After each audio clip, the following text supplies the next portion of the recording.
Assalamualaikum warahmatullahi wabarakatuh.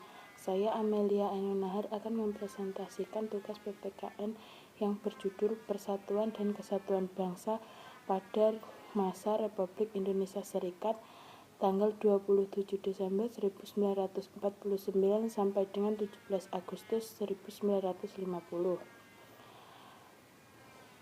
Federalisme pernah ditetapkan di Indonesia pada rentang 27 Desember 1949 sampai dengan 17 Agustus 1950.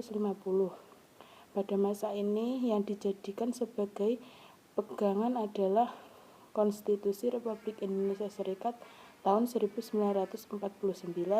Berdasarkan konstitusi tersebut, bentuk negara kita adalah serikat atau federasi dengan 15 negara bagian. Bentuk pemerintahan yang berlaku pada periode ini adalah republik. Ciri republik ditetapkan ketika berlangsungnya pemimpinan Ir Soekarno sebagai Presiden Republik Indonesia Serikat atau RIS dan Drs Muhammad Hatta sebagai Perdana Menteri. Sistem pemerintahan yang dianut pada periode ini adalah sistem parlementer kabinet semu dengan karakteristik sebagai berikut. A. Pengangkatan Perdana Menteri dilakukan oleh Presiden, bukan oleh Parlemen sebagaimana lazimnya. Kekuasaan Perdana Menteri masih dicampuri oleh Presiden. Hal itu tampaknya pada ketentuan bahwa Presiden dan Menteri-Menteri bersama-sama. C. Pembentukan kabinet dilakukan oleh Presiden, bukan oleh Parlemen. D. Pertanggungjawaban kabinet adalah kepada Dewan Perwakilan Rakyat atau DPR, namun harus melebihi keputusan pemerintah. Parlemen tidak mempunyai hubungan erat dengan pemerintah sehingga DPR tidak punya pengaruh besar terhadap pemerintah. F. Presiden RIS mempunyai kedudukan rangkap, yaitu sebagai kepala negara dan kepala pemerintah. Selain presiden, para perdana menteri atau kabinet negara RIS juga mempunyai Senat, Dewan Perwakilan Rakyat, Mahkamah Agung, dan Dewan Pengawas Keuangan sebagai alat perlengkapan negara. Keputusan untuk memilih bentuk negara serikat sebagaimana telah diuraikan di muka merupakan politik pecah belahnya kaum penjajah.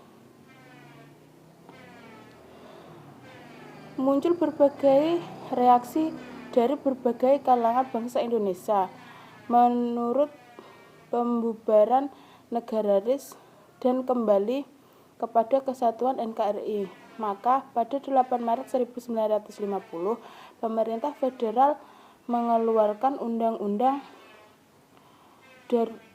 pada darurat nomor 11/1950 yang isinya mengatur tata cara perubahan susunan negara RIS.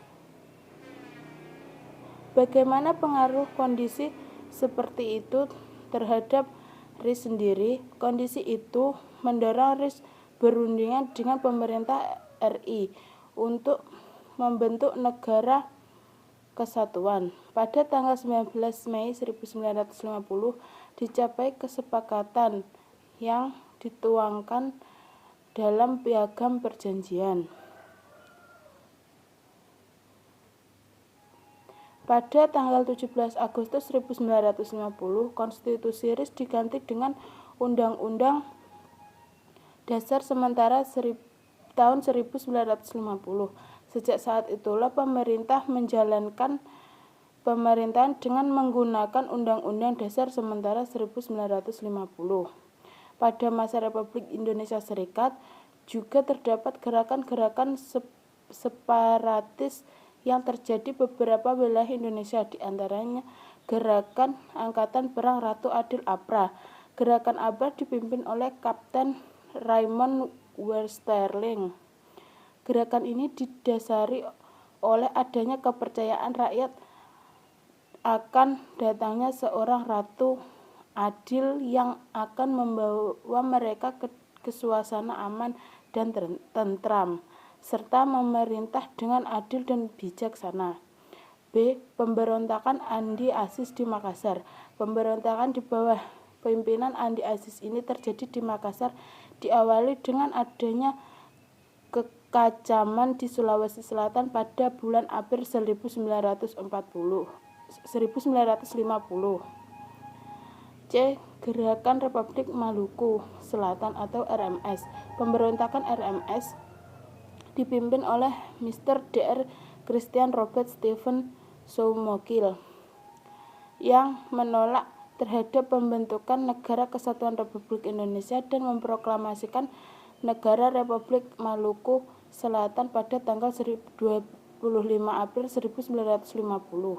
Mereka ingin merdeka dan melepaskan diri dari wilayah Republik Indonesia karena menganggap Maluku memiliki kekuatan secara ekonomi, politik, dan geografis untuk berdiri sendiri.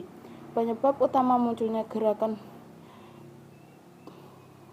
Republik Maluku Selatan adalah masalah pemerataan jauh pembangunan daerah yang disarankan sangat kecil, tidak sebanding dengan daerah Jawa.